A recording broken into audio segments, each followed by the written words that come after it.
क्योंकि जो देखिए जो इतिहास में दर्ज है उसको आप झुटला नहीं सकते हैं। औरंगजेब को लेकर अगर इतिहास में जो बातें कही गई हैं उसको आप झुटला नहीं सकते, उसको आप मिटा नहीं सकते हैं। आप उसे कितना भी जालिम, आक्रांता, ये सब आप बताने की कोशिश करें क्योंकि इससे आपकी राजनीतिक रोटियां आप सेक रहे हैं। लेकिन मुझे आप बताइए कि जो औरंगजेब ने जो अच्छे काम किए, आप अब ये बताइए कि वो तो एक 49 साल उसने शासन किया, तो वो अपनी कब्र, अपना मकबरा बहुत आलिशान, बहुत बेहतरीन बनवा सकता था, लेकिन उसकी उस वक्त की कीमत जो है 13 रुपये थी कब्र की कीमत, क्योंकि मिट्टी से बनाई गई थी। वो तो बाद में जो ब्रिटिशर्स आए उनके बाद उसको जो है वो पक्का बनाया गया मकबरा। मतलब आप सादा सिंपल एक बादशाह दिखाने की कोशिश कर रहे हैं कि बिल्कुल जो है औरंगजेब बिल्कुल एक सिंपल से एक इंसान की तरह हुक्मरान थे, तो वैसे तो मोदी जी भी अपना सादा सिंपल दिखाते अपनी जिंदगी को।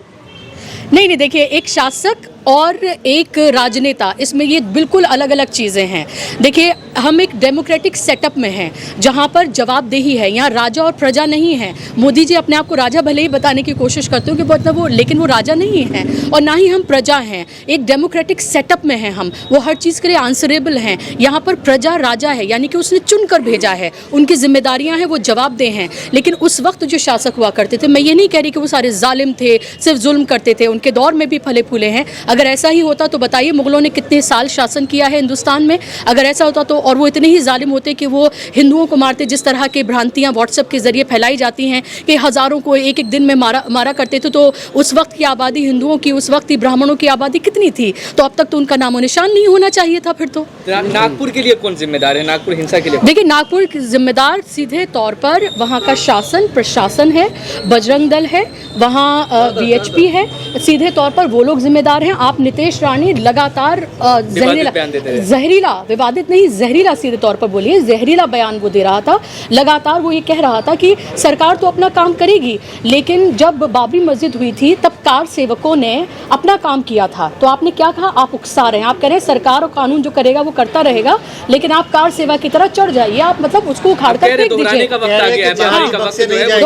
बिल्कुल, आप देखिए किस दौर में आप जी रहे हैं। आप वहाँ पर जी कह रहे हैं कि जितने भी जिहादी हैं वो बख्शे नहीं जाएंगे, चुन चुन के बदला लिया जाएगा। देखिए, उनके कहने से क्या होता है, उनके कहने से क्या होता है? अगर वो ऐसे कहते होते तो अब पिछले 11 साल से हैं वो, क्यों नहीं उन्होंने तमाम जिहादियों को ख़त्म कर दिया? फिर भाई हिंदुओं की सरकार है ना, वो कहते हैं हिंदू हिंदू सम्राट की सरकार है ना, और सबसे ज़्यादा डरा वो किसको रहे हैं? हिंदुओं को डरा रहे हैं ना। होली पर उन्होंने क्या किया? होली पर उन्होंने मुसलमानों को नहीं डराया, होली पर उन्होंने हिंदुओं को डराया कि आप अगर निकलेंगे तो ये हो जाएगा, मुसलमान आपके साथ वो कर देंगे। तो मुसलमानों से हिंदुओं को डराने का काम कौन कर रहा है? हिंदू हृदय सम्राट नरेंद्र मोदी जी, योगी आदित्यनाथ, जो उनकी 56 इंच की छाती है, वही कर रहे हैं ना ये सब कुछ। संगीतकार मनोज मुंतशिर कह रहे हैं कि शौचालय बना दो, सब काम खत्म। वो अपनी ख्वाहिश पूरी कर लें, वो अपनी ख्वाहिश पूरी कर लें, और फिर उसके बाद, क्योंकि देखिए अगर वहाँ से कब्र हटा दी जाएगी और वहाँ अगर शौचालय बना दिया जाएगा तो जितने भी देश के मसले मसाइल हैं वो सब कुछ हमेशा के लिए ख़त्म हो जाएंगे। तो एक बार वो अपनी दिली ख्वाहिश को पूरा करके देख लें। और कौन रोक रहा है? केंद्र में उनकी सरकार है, राज्य में उनकी सरकार है, तो उनको कौन रोक रहा है? डबल इंजन की सरकार है ना। और वहाँ पर महाराष्ट्र में तो वो भारतीय जनता पार्टी, अकेली पार्टी जो है वो इतने बड़े बहुमत से आई है कि उनको दूसरी पार्टियों की इतनी ज़रूरत भी नहीं है। देवेंद्र फडणवीस लगातार इस तरह के बयान दे रहे हैं कि कब्र को हटाया जाए, ये उनकी भी ख्वाहिश है, लेकिन वो कह रहे हैं क्योंकि हाँ ASI का संरक्षण उसको प्राप्त है तो कानूनी वो इस पर राय लेंगे, तो वो अपनी ख्वाहिश को पूरा करें। एक बार वंस एंड फॉर ऑल करके दिखा दें इसको, और फिर आप देखें कि उसके बाद जितने भी हिंदू हैं वो तमाम 80% जो आबादी है वो पूरी तरीके से सेफ हो जाएगी, सिलेंडर सस्ता हो जाएगा, महंगाई ख़त्म हो जाएगी, बेरोजगारी दूर हो जाएगी, तमाम तरफ से खुशहाली होगी, हरियाली होगी, और सिर्फ मोदी जी की वाहवाही करेंगे। की बात आती है तो फिर ताजमहल, लाल किला की भी बात आने लगती है। जी बिल्कुल, तो फिर उसको भी करिए, वहाँ पर भी तो एक मकबरा है ना। तो ये देखिए, ये एंडलेस है, कभी उसको ताजमहल बताएंगे, कभी किसी और चीज़ को करेंगे, वहाँ से कमाएंगे भी, ठीक है, वहाँ से कमाएंगे भी, उसका संरक्षण भी करेंगे, उसकी मेंटेनेंस भी करेंगे।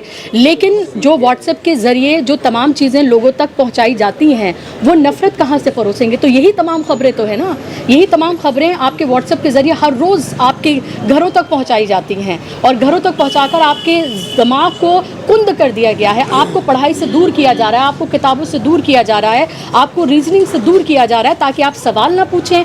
सवाल पूछेंगे तो मोदी जी मुश्किल में आएंगे, मोदी जी मुश्किल में आएंगे, तो जाहिर सी बात है कि फिर क्या होगा? जो जितने 400 पार की बात करते थे, 240 पर सिमट गए और तब सिमटे जब इलेक्शन कमीशन उनकी पार्टी बनकर काम कर रहा है, संवैधानिक संस्थाएं उनके साथ हैं, लेवल प्लेइंग फील्ड कोई विपक्ष के पास नहीं है, कुछ नहीं है, तब ये सब कुछ हो रहा है। तो आप ये समझिए कि अयोध्या हार गए, इसकी टीस है उनके दिल में बहुत कि वो अयोध्या हार गए। वो अयोध्या जिसको उन्होंने लेबोरेटरी बनाया पूरे देश में नफरत फैलाने के लिए, वो अयोध्या वो हार जाते हैं। नागपुर में जो हिंसा हुआ उसके पीछे किसका हाथ हो सकता है? देखिए हाथ किसका है, ये तो ट्रिगर किया जा रहा है ना। ये तो अगर ट्रिगर बार बार किया जाएगा, मुसलमानों को उकसाया जाएगा, अगर आयतें लिखे हुए उस पूरे कपड़े को, चादर को अगर उसको पैरों से कुचला जाएगा, उसको आग के हवाले किया जाएगा। रमज़ान का महीना है, थोड़े इमोशनली चार्ज मुसलमान रहते हैं इस वक्त में, अगर इस तरह की तमाम चीज़ें की जाएंगी, मैं ये नहीं कह रही कि किसी भी तरह से आप पत्थरबाजी करें, कुछ भी करें, जिसके अभी कोई सबूत नहीं है, तो इसलिए इस पर कोई बात नहीं करूँगी। लेकिन ये ज़रूर है कि जो तमाम चीज़ें बार बार की ही इसलिए जा रही हैं कि उसका जो ट्रिगर इसलिए किया जा रहा है, ताकि प्रोवोक किया जा रहा है, ताकि मुसलमान इसका जवाब दें, और जवाब देंगे तो दंगे भड़केंगे तो मुसलमानों को और गिरफ्तार किया जाएगा। और अभी भी आप देखिए, जहाँ कहीं भी कुछ भी होता है, जालिम मजलूम भी मुसलमान है और जालिम भी उसे बताया जाता है, गिरफ्तार भी वही होता है और जुल्म भी उस पर होता है, घर भी उसके ढाए जाते हैं और गिरफ्तार भी उसी को किया जाता है।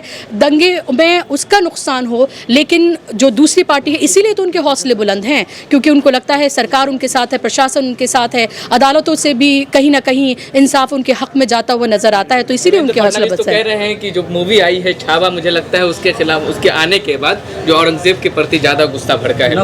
अगर ऐसा है, उनकी बात इस एक बात से तो मैं उनकी अग्री करती ही हूँ, तो फिर बार बार प्रोपेगेंडा फिल्में क्यों बनाई जा रही है, क्यों सरकार इसको प्रमोट करी है? कश्मीर फाइल्स को किसने प्रमोट किया था? नरेंद्र मोदी ने। छावा को प्रमोट कौन कर रहा है? सरकार प्रमोट कर रही है। आज भी मध्य प्रदेश में तमाम कार्यकर्ताओं को, मंत्रियों को, सबको बिठाकर छावा दिखाई गई है।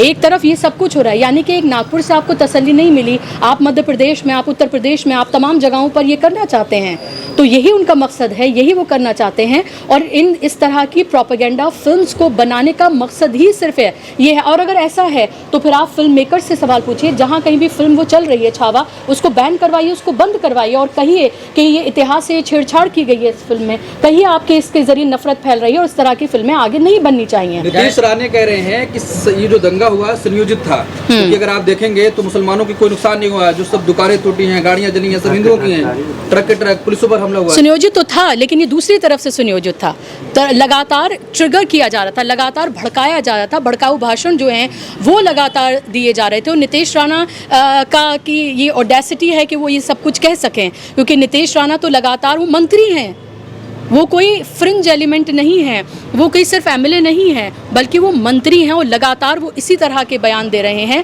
सबसे पहले तो सरकार को उनकी गिरफ्तारी करनी चाहिए, और इस तरह के जितने, अगर वाकई में वो चाहते हैं, पीस की बात कर रहे हैं कि अब पीस कायम करें, तो अगर वाकई में वो चाहते हैं पीस कायम हो, तो सबसे पहले जो इस तरह के भड़काऊ बयान दे रहे हैं उन सबको जेल के सलाखों के पीछे। आखिरी सवाल लेकर के बात को खत्म करेंगे कि उन्होंने पहले कहा था कि हम बाबरी मस्जिद को तोड़ेंगे और उन्होंने तोड़ दिया।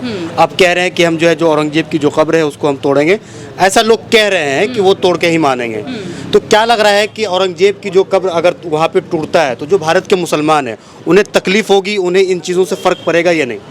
मुझे लगता है, देखिए, एक मिक्स रिएक्शन आ सकता है। जो मुसलमान औरंगज़ेब को किस निगाह से देखते हैं और उनके लिए वो उनकी हैसियत और अहमियत क्या है, तकलीफ़ हो सकती है, लेकिन मुझे नहीं लगता कि बड़े पैमाने पर मुसलमान इसको लेकर कोई रिएक्शन अपना देंगे। और ये रीजन वाइज भी डिफ़र करता है कि क्योंकि उनकी कब्र वहाँ पर है तो किसी वजह से है वहाँ उनकी कब्र, तो ये मुझे लगता है रीजन वाइज वो करता है। वो मुसलमान जो बाबरी मस्जिद पर जिस तरह का फ़ैसला आता है उसको सब्र कर खामोश हो जाते हैं, और तब ये कहा गया था कि एक मस्जिद की बात है। अब आप ये देखिए कि किस तरह से 40,000 मस्जिद की बात कर रहे हैं। संभल अब नया अयोध्या बन गया है और मथुरा काशी बाकी है, अयोध्या तो झांकी है।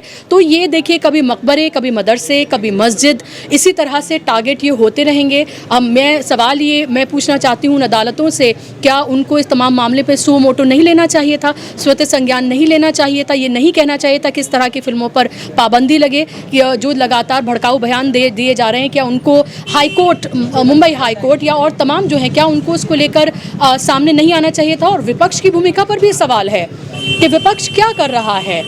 आपने एक बार ये नहीं कहा कि औरंगजेब के नाम पर ये जो नफरत हो रही है इसको बंद किया जाना चाहिए। आप भी लगातार शिवाजी महाराज इन सबको आप अपना हीरो बता रहे हैं, जाहिर सी बात है वो आपके हीरो होंगे, उसमें कोई दो राय नहीं है। लेकिन आप इसके लिए भी तो खड़े होइए कि जो भ्रांतियाँ फैलाई जा रही हैं, जो नफरत फैलाई जा रही है, जो औरंगजेब के ज़रिए मुसलमानों को एक तरह का जालिम क्रूर बताया जा रहा है, क्योंकि कभी तो उन्हें हलाला के नाम पर, कभी अलग अलग तरह से, जो बातें मैं नहीं भी कहना चाहती हूँ, वो सब कुछ किया जा रहा है। तो ये तो आप ये देखिए, ये सिलसिला on and on and on ये चलता रहेगा।